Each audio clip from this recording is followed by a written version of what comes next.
Hello everyone, welcome back to एकेज world channel. 30 video चॅलेंजचा आज आहे डे 6 आणि आपण आज गेलो होतो दादर वेस्टच्या कोहिनूर स्क्वेअर मॉलमध्ये आणि इथे आपण एक्सप्लोअर केला आहे वेस्ट साईड. चला तर मग बघूया. तर आपण दादर टीटीच्या वेने टिळक ब्रिजवरून चाललो होतो आणि इथून प्लाझावरून आपण राईट टर्न घेऊन जाणार आहोत. दादर म्हटलं तर खूप रोषणाई. दादरमध्ये कधीही तुम्ही शॉपिंगसाठी येऊ शकता, सगळ्या गोष्टी मिळतात. दादरमध्ये ह्या जुन्या बिल्डिंगी अजूनही आहेत. आता खूप बिल्डिंगी तुटून नवीन बिल्डिंगी बघतात, पण स्टील अजूनही काही काही बिल्डिंग आहेत. ह्या आहेत प्लाझा समोरच्या बिल्डिंग. इथून आता आपण सरळ प्लाझावरून जाणार आहोत. प्लाझा सिनेमासुद्धा मी दाखवणार आहे. हा प्लाझा सिनेमाचा सर्कल आहे. इथून आपण आता सरळ जाणार आहोत. प्लाझा सिनेमा खूप जुना आहे. इथे पहिले सगळे लोक पिक्चर बघायला यायचे. तुम्हीसुद्धा आला आहात का मला कमेंट करून सांगा. हे नवीनच मॉल झालं आहे. नवीन म्हणजे आत्ता हल्लीचं झालेलं आहे स्टार मॉल. याच्याच पुढे गेल्यानंतर राईट साईडला कोहिनूर स्क्वेअर म्हणून बिल्डिंग मोठी आहे ती दिसेल. आपण आपल्या लोकेशनला पोहोचलो आहोत. ह्या साईडला आहे शिवसेना भवन. त्याच्या समोरच म्हणजे ऑपोजिटला ही कोहिनूर स्क्वेअर म्हणून बिल्डिंग आहे आणि त्याच्या ह्या ऑपोजिटला इथे जिथे मी दाखवते इथे आहे स्वामी समर्थांचं मठ. हा जो वडापाव आहे फेमस आहे, तुम्हीसुद्धा इथे नक्की या. असं आहे गेट नंबर 1 म्हणून. तिथून आता आपण आतमध्ये एंटर करणार आहोत. आता आपण गेट नंबर 1 मधून आतमध्ये चाललो आहोत.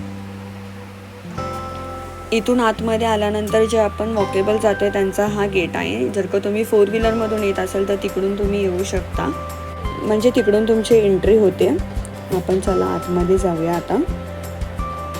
ह्या बिल्डिंगच्या टॉप फ्लोअरवरती बॉलिवूड ॲक्ट्रेस शिल्पा शेट्टीचं भव्य मोठं असं हॉटेल आहे. मी सुद्धा नाही गेले, पण मी जाणार आहे तेव्हा मी त्याचा नक्की रिव्ह्यू देईल. आता आपण आतमध्ये चाललो आहे. आतमध्ये गेल्या ते लेफ्ट साईडला वामनहरी पेठे ज्वेलर्स आहे, त्याच्यानंतर पॅन्टालून्स आहे आणि तिकडे वेस्ट साईड आहे. एकंदरीत अशी बिल्डिंग आहे. जास्त काही मोठं नाही आहे, पण प्राईम लोकेशनला आहे आणि तुम्ही विजिट करू शकता जर का कोण दादरमध्ये राहणारे असतील त्यांनी.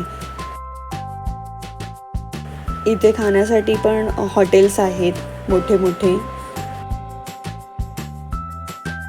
आता आपण आतमध्ये एंट्री करतोय वेस्ट साईडच्या. सेल चालू होता म्हणून गेलो होतो, पण ॲक्च्युली आम्हाला लेट झाला होता. सेल ऑलमोस्ट संपला होता. बघूया आपण काय काय मिळते आपल्याला. इथे असे कॅज्युअल शर्ट्स होते, छान छान होते. त्याच्यावरती ऑफर नव्हती ॲक्च्युली. हे 1300 रुपयाला होते.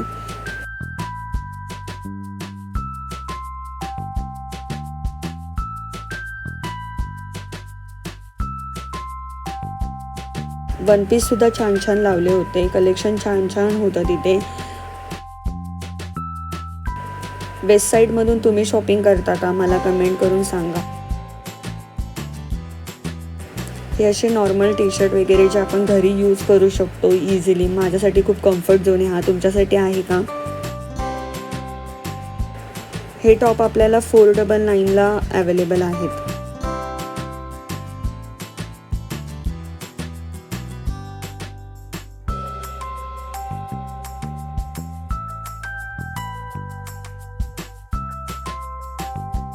त्याच्यानंतर इथे वन पीस वगैरे होते. इथे मला ह्या साईडला कॉर्ड सेट दिसले होते जे काहीतरी युनिक होते आणि छान होते.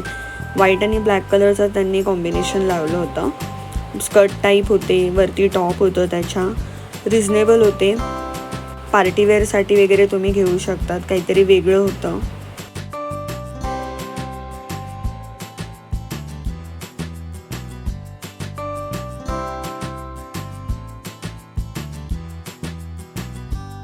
हे टॉपसुद्धा तुम्ही ऑफिस वेअरसाठी यूज करू शकता.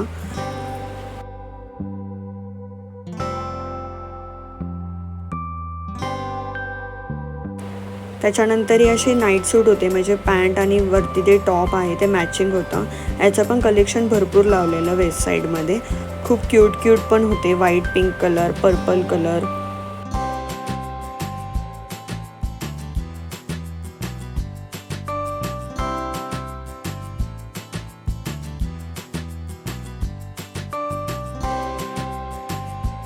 कॉर्ड सेटचा कलेक्शन भरपूर होता जो की इथे पण लावलेला आहे.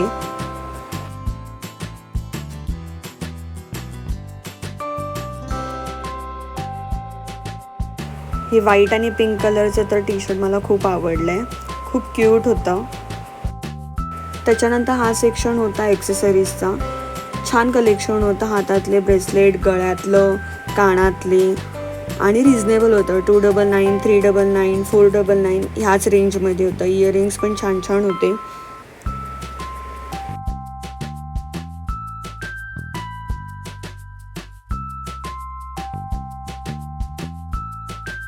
हे वाले इयरिंग्स पण काहीतरी युनिक होते. 299, 399च्याच रेंजमध्ये होते.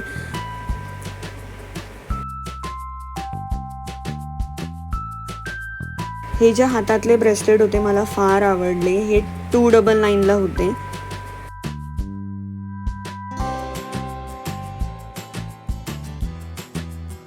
सेलमधला कलेक्शन हा इतकाच होता. आम्ही ॲक्च्युली उशिरा गेलो होतो. सेल ऑलमोस्ट संपला होता. हे 2च सेक्शन जे होते ते सेलमध्ये होते. ही जी पॅन्ट होती ती 2,999ला होती. सेलमध्ये असल्यामुळे 1,299ला होती. म्हणजे ऑलमोस्ट 1,300पर्यंत ती मिळत होती. त्याच्यानंतर हा जो सेक्शन होता इथे परफ्यूम्स होते, लिपस्टिक्स होती, नेल पेंट, जे काही तुम्ही कॉस्मॅटिक्स यूज करतात ते होते. ॲक्च्युली हे जे कॉस्मॅटिक्स असतात हे महाग असतात, पण खरंच याचा रिझल्ट चांगला असतो. आपण जे बाहेरून 100-200चे घेण्यापेक्षा इथे थोडेसे पैसे गेले तरी चालतील, पण क्वालिटी एकदम छान असते. इथे हा सेक्शन होता हा परफ्यूमचा होता. परफ्यूम जरा जास्तच महाग होते. काय माहिती का हे मॉलमध्ये असल्यामुळे महाग असतील. त्याच्यानंतर इथे लिपस्टिकचा सेक्शन होता. छान छान लिपस्टिक होत्या. मी त्याच्यातली ही एक लिपस्टिक घेतली जी होती 395ला, बट ऑफरमध्ये मला मिळाली 149ला.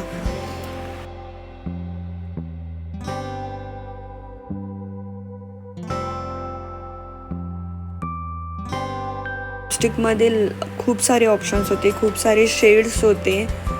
हे तुम्ही ट्रायसुद्धा करू शकता. म्हणजे तिथे टेस्टर म्हणून लिहिलं होतं, ते सगळे तुम्ही ट्राय करून बघू शकता. इथे नंतर मला बॅगसुद्धा दिसल्या ज्या मला आवडल्या. मला वाटलं खूप महाग असतील, पण त्या महाग नव्हत्या तसं बघायला गेलं तर. त्याची रेंज होती 599ला. मला असं वाटलं होतं बघून 1,000-2,000ला तर नक्कीच असतील. खूप छान छान कलेक्शन होतं बॅगचं. आपण ऑफिसवेअरसाठी यूज करू शकतो अशा बॅग होत्या आणि ह्या बॅग टिकतात सुद्धा.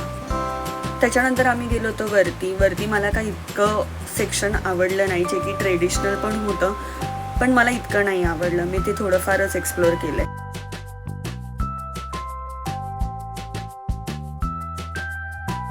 वरच्या फ्लोअरला जास्त करून ट्रेडिशनल वेअर कलेक्शन होतं. त्याच्यानंतर आम्ही परत खाली आलो होतो. इकडे बघितलं तर नेल आर्ट वगैरे जर का तुम्ही करत असाल त्याच्यासाठी हा बेस्ट ऑप्शन होता.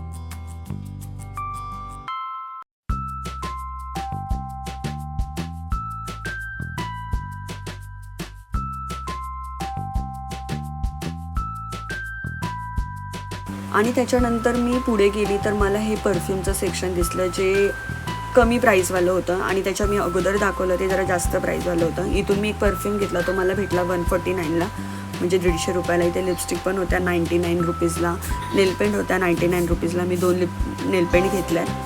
त्याच्यानंतर हे लिप बाम म्हणतात तसं, म्हणजे लिप्सला आपण लावतो त्याच्यामध्ये फ्लेवर्स होते ते होतं. त्याच्यानंतर आम्ही काउंटरला गेलो बिल पे करायला. म्हटलं तुम्हाला दाखवतेच. ह्या 2 नेलपेंट मी घेतल्याच्या 99 रुपीजला आहे. तुम्हाला आवडला का तो कलर? त्याच्यानंतर याच्या बाजूला पॅन्टालॉन्स होतं जे मी एक्सप्लोर नाही केलं. मी नेक्स्ट टाईम गेली तर मी नक्कीच त्याचा रिव्ह्यू देईन. त्याच्यानंतर आम्ही इथे पुढे गेल्यानंतर इथे फूड कोर्ट होतं. इथे दादर सोशल होतं, मनीज कॅफे होते. जर का तुमची इथे शॉपिंग करून झाली तर तुम्ही आतल्या आतच खायचं असेल तुम्हाला काही तर तुम्ही इथे खाऊ शकता. त्याच्यानंतर आम्ही बाहेर आलो होतो. म्हटलं बाहेरच्या साईडचं पण तुम्हाला दाखवते. त्याच्यासाठी मी 2-3 साईडचं शूट घेतलेलं आहे. दादरमध्येच तुम्हाला वेस्ट साईड आणि पॅन्टालून्सला यायचं असेल तर तुम्ही कोहिनूर स्क्वेअर बिल्डिंगमध्ये नक्की येऊ शकता. चला तर भेटूया मग नेक्स्ट ब्लॉगमध्ये. जर का तुम्हाला दादरमध्ये अजून काही गोष्टी बघायच्या असेल तर मी नक्कीच घेऊन येईल.